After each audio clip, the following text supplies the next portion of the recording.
Welcome to Burlap Teachers. Enjoy the video. You start by charging the battery to full and updating the DJI Fly app. This avoids mid-flight interruptions.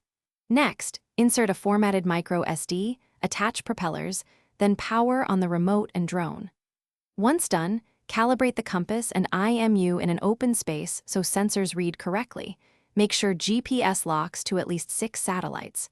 You should also set return to home altitude to clear obstacles. These first actions reduce risk and give you a reliable baseline for control. You now configure flight and camera settings for the mission.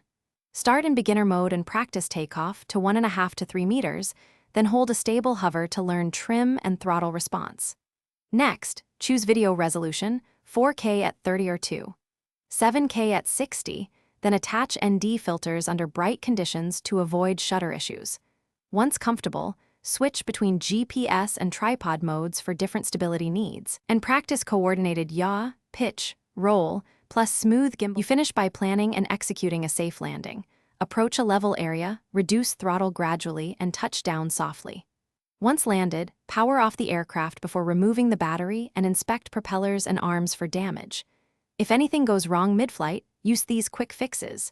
If GPS is lost, switch to AD mode and fly cautiously, or enable return to home if altitude is safe. If the controller disconnects, try repairing. Then check firmware and battery levels before your next flight. Thanks for watching. Consider subscribing if this video helped you.